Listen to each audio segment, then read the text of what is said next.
Hi ನಮಸ್ತೆ ಎಲ್ರಿಗೂ welcome to my YouTube channel. ನೀವು ನನ್ನ ಚಾನಲ್ ಫಸ್ಟ್ ಟೈಮ್ ನೋಡ್ತಾ ಇದ್ದೀರಾ ಅಂತಾರೆ ದಯವಿಟ್ಟು ಸಬ್ಸ್ಕ್ರೈಬ್ ಮಾಡ್ಕೊಳ್ಳಿ. ಹಾಗೆ ವಿಡಿಯೋಗೊಂದು ಲೈಕ್ ಕೊಡಿ ಫ್ರೆಂಡ್ಸ್. ಬನ್ನಿ ಭಾಗ್ಯಲಕ್ಷ್ಮಿ ಸೀರಿಯಲ್ ಇವತ್ತಿನ ಸಂಚಿಕೆಯಲ್ಲಿ ಏನಾಗ್ತಿದೆ ಅಂತ ನೋಡೋಣ. ಹಾಯ್ ಹಿತವ್ರೆ ಹೇಗಿದ್ದೀರಾ ಅಂತ ಕೇಳ್ತಾ ಇರ್ತಾರೆ ಭಾಗ್ಯ ಅವರು. ಭಾಗ್ಯ ನಾನು ಚೆನ್ನಾಗಿದ್ದೀನಿ, ನೀವು ಚೆನ್ನಾಗಿದ್ದೀರಾ ಅಂತ ಮಾತಾಡ್ಕೊತಾ ಇರ್ತಾರೆ. ಯಾವಾಗ ಬಂದ್ರಿ ಅಂತ ಕೇಳ್ತಾ ಇರ್ತಾರೆ. ಹಾಗಾಯ್ತಾ ಅವರು ಈಗ ಜಸ್ಟ್ ಬಂದೆ ನಾನು, ಮದುಮಗಳು ಎಲ್ಲಿ ಅಂತ ಕೇಳ್ತಾರೆ. ಆಗ ಭಾಗ್ಯ ಅವರು ಬನ್ನಿ ಒಳಗಡೆ ರೆಡಿ ಆಗ್ತಿದ್ದಾಳೆ ಹೋಗೋಣ ಅಂತ ಹೇಳ್ಬಿಟ್ಟು ಅಲ್ಲಿಂದ ಕರ್ಕೊಂಡು ಹೋಗ್ತಾರೆ. ಆಗ ಆದಿಯವರು ಏನಾಗ್ತಿದೆ, ಅಲ್ಲ ನನ್ನ ಭಾಗ್ಯ ಬಗ್ಗೆ ಅಂದ್ಕೊಂಡಿದ್ದೆಲ್ಲ ಸುಳ್ಳ, ಯಾವುದು ನಿಜ ಅಲ್ವಾ ಅಂತ ಅನ್ಕೋತಾ ಇರ್ತಾರೆ.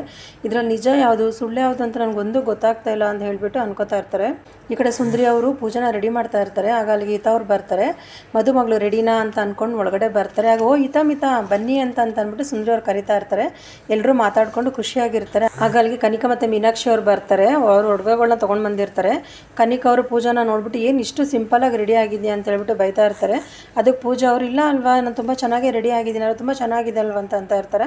ಆಗ ಮೀನಾಕ್ಷಿ ಅವರು ಏನು ಚೆನ್ನಾಗಿದೆ ಏನು ಚೆನ್ನಾಗಿ ರೆಡಿ ಆಗಿದೆಯಾ, ಒಳ್ಳೆ ಡೂಪ್ಲಿಕೇಟ್ ಒಡವೆಗಳನ್ನ ಹಾಕೊಂಡಿರೋ ಥರ ಇದೆ ಅಂತ ಹೇಳ್ಬಿಟ್ಟು ಬೈತಾ ಇರ್ತಾರೆ.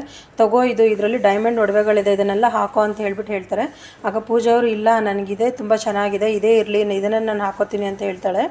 ಆಗ ಕನಿಕಾ ಅವರು ಪೂಜಾ ನಿನ್ಗೆ ಹೇಳೋದು ಅರ್ಥ ಆಗ್ತಾ ಇಲ್ವಾ, ನೀನು ಕಾಮತ್ ಮನೆ ಸೊಸೆ ಆಗೋಳು ಈ ಲೋ ಕ್ಲಾಸ್ ಒಡವೆಗಳನ್ನು ಹಾಕ್ಕೊಂಡು ಇರಬೇಡ ಅಂತ ಹೇಳ್ಬಿಟ್ಟು ಬೈತಾ ಇರ್ತಾಳೆ. ನಿನಗೆ ಇಷ್ಟು ಕಾಸ್ಟ್ಲಿ ಐಟಮ್ನ ಕೊಡೋದೇ ನಿನ್ನ ಪುಣ್ಯ, ಹಾಕೋ ಅಂತ ಬೈತಾ ಇರ್ತಾಳೆ. ಆಗ ಪೂಜಾ ನೀನು ಕೊಡೋ ಒಡವೆ ಕಾಸ್ಟ್ಲಿ ಇರ್ಬೋದು, ಆದರೆ ನಮ್ಮ ಅಕ್ಕ ಭಾಗ್ಯ ಕೊಡಿಸಿರೋ ಒಡವೆಗಳ ಮುಂದೆ ಇದೇನು ಇಲ್ಲ ಅಂತ ಹೇಳ್ಬಿಟ್ಟು ಹೇಳ್ತಾ ಇರ್ತಾರೆ. ನೀವು ಹೇಳಿದ್ರಲ್ಲ ಅದರ ಡೈಮಂಡ್ ಅಂತ, ಅದಕ್ಕಿಂತ ನನ್ನ ಅಕ್ಕ ಭಾಗ್ಯ ಕೊಟ್ಟಿರೋ ಒಡವೆನೇ ನನಗೆ ತುಂಬ ಮುಖ್ಯ ಅಂತ ಅಂತಾಳೆ. ಅದೇ ಎಲ್ಲದಕ್ಕಿಂತ ಮೀರಿರೋ ಕಾಸ್ಟ್ಲಿ ಒಡವೆ ಅಂತ ಹೇಳ್ಬಿಟ್ಟು ಬೈತಾ ಇರ್ತಾಳೆ. ಈ ಕಡೆ ಮೀನಾಕ್ಷಿ ಅವರು ಪೂಜಾ ಸುಮ್ಮನೆ ಈ ಒಡವೆಗಳನ್ನು ಹಾಕೋ ಅಂತ ಹೇಳ್ಬಿಟ್ಟು ಕೋಪ ಮಾಡ್ಕೊಂಡು ಬೈತಾ ಇರ್ತಾರೆ. ಆಗ ಪೂಜಾ ಅವರು ಇಲ್ಲ ನೀವೇನು ಹೇಳಿದ್ರು ಕೂಡ ನಾನು ಬಂದು ಯಾವುದೇ ಕಾರಣಕ್ಕೂ ಕೂಡ ನಾನು ಇದನ್ನು ಹಾಕೊಳ್ಳೋದಿಲ್ಲ ಅಂತ ಹೇಳ್ಬಿಟ್ಟು ಹೇಳ್ತಾ ಇರ್ತಾರೆ. ಆಗ ಮೀನಾಕ್ಷಿ ಅವರು ಮತ್ತು ಕನಿಕಾ ಅವರಿಬ್ಬರು ಕೂಡ ಕೋಪ ಮಾಡ್ಕೊಂಡು ಅಲ್ಲಿಂದ ಒಡವೆಗಳನ್ನು ಎತ್ಕೊಂಡು ಹೋಗ್ಬಿಡ್ತಾರೆ. ಇದನ್ನೆಲ್ಲ ಇವರೆಲ್ಲ ಕಾನ್ವಕೇಶನ್ ಮಾಡ್ತಿರೋದನ್ನ ಬಂದು ಆದಿಯವರು ಹೊರಗಡೆಯಿಂದ ಕೇಳಿಸ್ಕೊತಾ ಇರ್ತಾರೆ.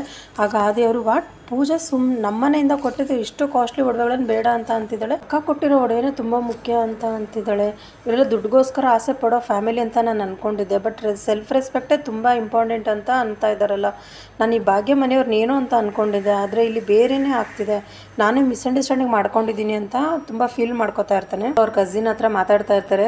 ನಾನು ಅಷ್ಟು ಒಳ್ಳೆ ಡಿಸೈನ್ ಇರೋ ಒಡವೆಗಳನ್ನ ಕೊಟ್ಟರು ಕೂಡ ಅವಳು ಬಂದು ಹಾಕ್ಕೊಳ್ದೆ ನಮ್ಮ ಅಕ್ಕ ಕೊಟ್ಟಿರೋ ಒಡವೆನೇ ನಂಗೆ ತುಂಬ ಇಂಪಾರ್ಟೆಂಟು ಅಂತ ಹೇಳ್ಬಿಟ್ಟು ಹೇಳ್ತಾ ಇದ್ದಾಳೆ ಅಂತ ಬೈತಾ ಇರ್ತಾರೆ ಅವ್ರ ಕಸಿನ್ ಎದುರುಗಡೆ. ಅದಕ್ಕೆ ಅವ್ರ ಕಸಿನ್ ಹೇಳ್ತಾರೆ, ನೀನು ಯಾವುದೇ ಕಾರಣಕ್ಕೆ ಮದುವೆ ನಡೆಯೋಕ್ಕೆ ಬಿಡಬೇಡ ಮೀನಾಕ್ಷಿ, ಮದುವೆ ನಡೀತಾ ಅಂತಂದರೆ ಅವ್ರಿಗೆ ನಿಮ್ಮ ಫ್ಯಾಮಿಲಿನೆಲ್ಲ ಹೊಡೆದಾಕ್ಬಿಡ್ತಾಳೆ, ಎಲ್ಲನೂ ದೂರ ಮಾಡ್ತಾರೆ ಅಂತ ಹೇಳ್ಬಿಟ್ಟು ಅವ್ರಿಗಿನ್ನೂ ತುಂಬ ಕೋಪ ಜಾಸ್ತಿ ಮಾಡೋ ಥರ ಮಾಡ್ತಾ ಇರ್ತಾರೆ.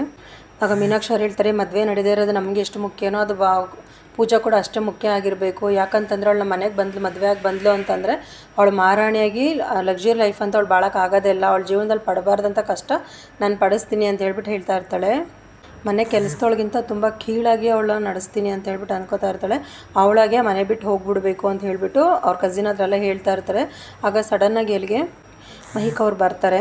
ಅತ್ತೆ ಪ್ಲೀಸ್ ಅತ್ತೆ, ಪೂಜಾ ಮದುವೆ ಆಗ್ತಿರೋದು ಬಂದು ನಮ್ಮ ಕಿಶನ್ನ, ನೀವು ಪೂಜೆಗೆ ಏನಾದ್ರು ತೊಂದರೆ ಕೊಟ್ಟು ಅಂತಂದರೆ ನಮ್ಮ ಕಿಶನ್ ಲೈಫ್ ಹಾಳಾಗೋಗುತ್ತೆ, ಪ್ಲೀಸ್ ದಯವಿಟ್ಟು ಅದೆಲ್ಲ ಬಿಟ್ಬಿಡಿ ಅತ್ತೆ ಅಂತ ಹೇಳ್ಬಿಟ್ಟು ಹೇಳ್ತಾ ಇರ್ತಾರೆ.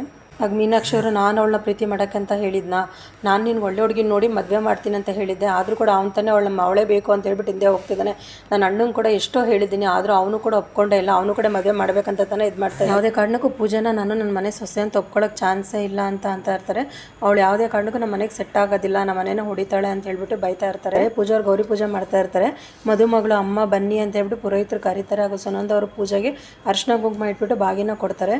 ಪೂಜಾ ಇದು ನಿನ್ನ ತವ್ರ ಮನೆಯಿಂದ ಕೊಡ್ತಾ ಇರೋ ಕೊನೆ ಉಡುಗೊರೆ ಕಣಮ್ಮ ಅಂತ ಹೇಳ್ಬಿಟ್ಟು ಹೇಳ್ತಾರೆ. ಎಲ್ಲರೂ ಪೂಜಾಗೆ ಆಶೀರ್ವಾದ ಮಾಡ್ತಾರೆ. ನಂತರ ಭಾಗ್ಯ ಅವರು ಪೂಜಾನ ಮುಹೂರ್ತಕ್ಕೆ ರೆಡಿ ಮಾಡೋಕ್ಕಂತ ಕರ್ಕೊಂಡು ಹೋಗ್ತಾರೆ. ಭಾಗ್ಯ ಅವರು ಪೂಜೆನ ರೆಡಿ ಮಾಡ್ತಾ ಇರ್ತಾರೆ. ಯಾಕೆ ಪೂಜಾ ನೀನು ಮುಖನ ಹಿಂಗೆ ಉದಿಸ್ಕೊಂಡು ಕುತ್ಕೊಂಡಿದ್ಯಾ ಅಂತ ಭಾಗ್ಯ ಅವ್ರು ಕೇಳ್ತಾ ಇರ್ತಾರೆ. ಕನಿಕಾ ಮತ್ತು ಮೀನಾಕ್ಷಿ ಅವರು ಮತ್ತೆ ಬಂದು ಟೆನ್ಷನ್ ಕೊಡದೇ ಇದ್ದರೆ ಸಾಕು ಅಕ್ಕ ಅಂತ ಹೇಳ್ಬಿಟ್ಟು ಹೇಳ್ತಾ ಇರ್ತಾರೆ. ಆಗ ಭಾಗ್ಯ ಅವರು ಇವತ್ತು ನಿನ್ನ ಮದುವೆ ಕಣೆ, ಯಾವುದೇ ಸಮಸ್ಯೆ ಇಲ್ಲದೆ ನಡಿಬೇಕದು, ಆಗಲೇ ಅವ್ರು ಒಡವೆ ಕೊಟ್ಟರು ತಾನೆ, ಯಾಕೆ ಬೇಡ ಅಂತಂದೆ, ಅದು ಹಾಕೊಬೇಕು ತಾನೆ ಅಂತ ಹೇಳ್ಬಿಟ್ಟು ಹೇಳ್ತಾ ಇರ್ತಾರೆ. ಅದಕ್ಕೆ ಪೂಜಾ ಹೇಳ್ತಾಳೆ, ಅಕ್ಕ ಅವ್ರು ಕೊಟ್ಟಿರೋ ವಜ್ರದ ಒಡವೆಗಿಂತ ನನಗೆ ನೀನು ತೊಗೊಂಬಂದಿರೋ ಒಡವೆನೇ ನಂಗೆ ತುಂಬ ಇಂಪಾರ್ಟೆಂಟ್ ಕಣೆ, ನೀನು ಆ ಒಡವೆ ತೊಗೊಳೋಗೋಸ್ಕರ ಎಷ್ಟು ಕಷ್ಟಪಟ್ಟಿದ್ದೆ ಅಂತ ನನಗೆ ತುಂಬ ಚೆನ್ನಾಗಿ ಗೊತ್ತಿದೆ, ನಿನ್ನ ಪ್ರೀತಿ ಮುಂದೆ ಇದು ಯಾವುದು ಮುಖ್ಯ ಅಲ್ಲ ಕಣೆ ಅಂತ ಇರ್ತಾರೆ. ಅವ್ರು ಹೇಳಿದ್ದಕ್ಕೆಲ್ಲ ಸರಿ ಅನ್ನೋಕ್ಕಾಗೋದಿಲ್ಲ ಅಕ್ಕ ಅಂತ ಇರ್ತಾಳೆ. ಆಗ ಕರೆಕ್ಟಾಗಿ ಹೇಳಿದೆ ಪೂಜಾ ನೀನು ಅಂತ ಹೇಳ್ಬಿಟ್ಟು ಲಕ್ಷ್ಮಿ ಅವ್ರು ಎಂಟ್ರಿ ಕೊಡ್ತಾರೆ. ಲಡ್ಡು ಹೇಗಿದೆಯಾ ಅಂತ ಎಲ್ಲರೂ ಮಾತಾಡಿಸ್ತಾ ಇರ್ತಾರೆ. ಭಾಗ್ಯವರು ಮಾತಾಡಿಸ್ತಾರೆ. ಅಕ್ಕಮ್ಮ ನಾನು ತುಂಬ ಚೆನ್ನಾಗಿದ್ದೀನಿ ಅಂತಂತಾರೆ. ಲಕ್ಷ್ಮಿ ಅವ್ರು ಬಂದು ಮಗನ ಕರ್ಕೊಂಡು ಬಂದಿರ್ತಾರೆ. ಅವ್ರ ಮಗಳನ್ನ ಕರ್ಕೊಂಡು ಬಂದಿರ್ತಾರೆ.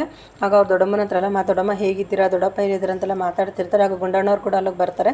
ಚಿಕ್ಕಮ್ಮ ಹೇಗಿದ್ದೀರಾ ಅಂತ ಮಾತಾಡ್ಕೊಂಡು ಮಗು ನಿಂತ್ಕೊಂಡು ಅವರಿಂದ ಹೋಗ್ಬಿಡ್ತಾರೆ. ಅಷ್ಟರಲ್ಲಿ ಕುಸುಮ ಅವ್ರು ಮತ್ತು ಧರ್ಮರಾಜ್ ಅವ್ರು ಕೂಡ ಅಲ್ಲಿಗೆ ಬರ್ತಾರೆ. ಬಂದ್ಬಿಟ್ಟು ಹೇಗಿದೆಯಾ ಮಗಳೇ ಅಂತ ಹೇಳ್ಬಿಟ್ಟು ಮಾತಾಡಿಸ್ತಾ ಇರ್ತಾರೆ. ಈ ಕಡೆ ಪೂಜಾ ಅವರು ಅಕ್ಕ ನಿನ್ನ ಲಕ್ಷ್ಮಿ ಅಕ್ಕಮ್ಮ ಅಂತ ಕರೆಯೋದು ತುಂಬ ನಿಜ ಕಣೆ. ಯಾಕೆ ಅಂತಂದ್ರೆ ಅವಳು ಕರೆಯೋದ್ರಲ್ಲಿ ಒಂದು ಅರ್ಥ ಇದೆ. ನೀನು ನಮ್ಗೆ ಅಕ್ಕನೂ ಹೌದು ಅಮ್ಮನೂ ಹೌದು.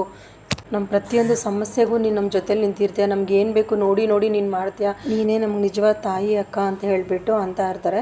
ಅಲ್ಲಿಗೆ ಬಂದು ಇವತ್ತಿನ ಸಂಚಿಕೆ ಮುಕ್ತಾಯ ಆಗುತ್ತೆ ಫ್ರೆಂಡ್ಸ್.